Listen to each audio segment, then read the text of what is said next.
Поред последните податоци на Државниот завод за статистика, кои ги најдовме на нивниот сајт, се од 2013 година, таму покажува дека за цели 6% се зголемил бројот на разводите таа година. Вкупно имало околу 14.000 разводи. Најкритична група според статистика од 35 до 39 години старост. Интересно е тоа дека најмногу бракови се склучиле во август, но и тогаш имало најмалку разводи. Луѓето најмногу се разведувале во декември, односно на крајот на годината.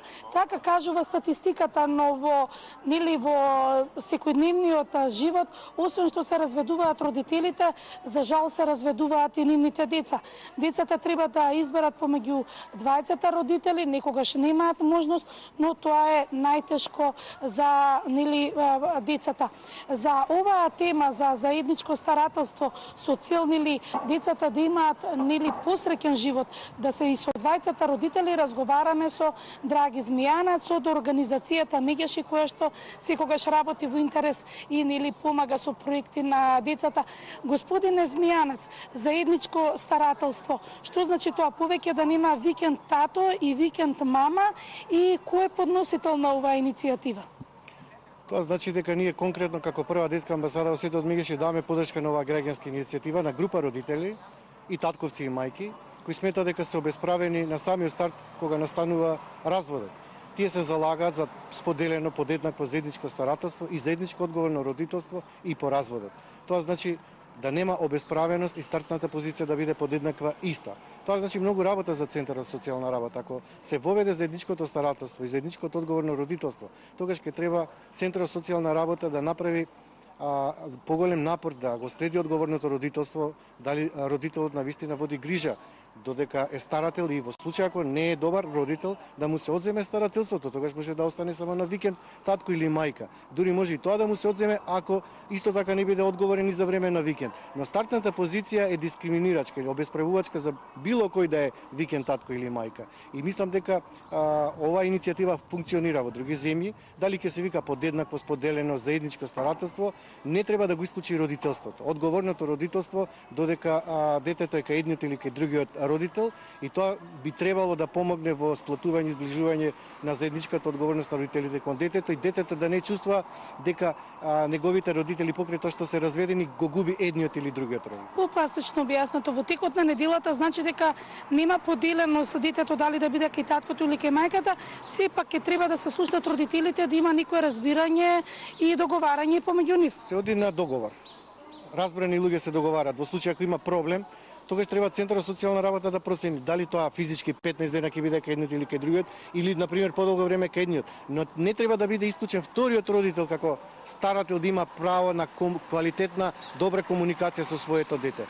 Многу викенд татковци и мајки се фрустрирани што нема доволно време квалитетно да го остварат родителското право, и петицијата веќе е поднесена. Ние имаме извршено разговор со Министерство за труд и социјална политика, ја поддржуваме оваа иницијатива на група граѓани и сметаме дека ќе биде фер, многу фер однос кон двата родители, стартната позиција да биде подеднаква, за да може децата да имат квалитетно родителско право и по разводот, и двајцата родители да бидат еднакво во можност да го остваруваат родителското право и старателството.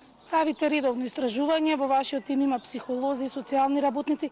Кои се подискриминирани, мајките или татковците кај нас во Македонија?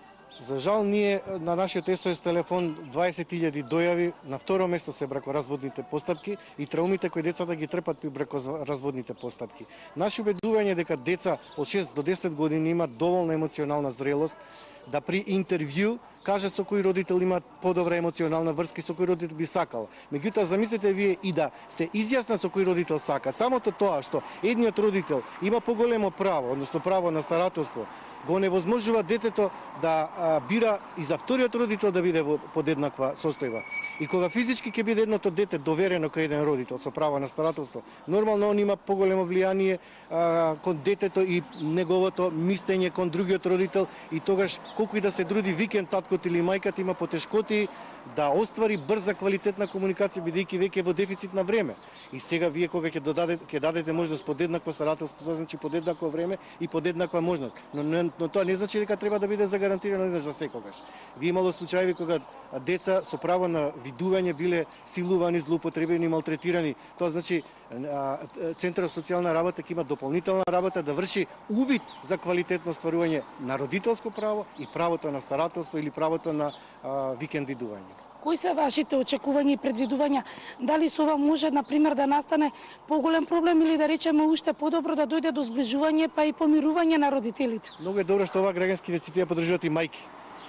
Затоа што некои таткоци можеби не сакаат да го остварат старателството. Можеби им е полесно од мајките да бидат старатели, но има многу таткоци што сакаат да водат грижи, сметат дека се подеднакво способни и спремни да бидат квалитетни родители, да го стварат родителското право. Збориме за стартните позиции. Не е фер на вистина да вие однапред во 99% го давате детето на мајката со аргумент дека има емоционална врска. Јас знам дека има многу татковци кои исто така негуваат емоционална врска со детето. И како тој се чувствува кога центарот ќе му даде само 2 пати во месецот да го види детето и 2 часа во текот на неделата. Не е фер и мислам дека навистина треба да се воведат нови механизми. Има искуство во другите земји во светот и мислам дека Министерството за труд и социјална политика ќе направи голем исчекор напред. Ако ја прифати оваа граѓанска иницијатива, ние веќе ја потпишавме, дадовме поддршка.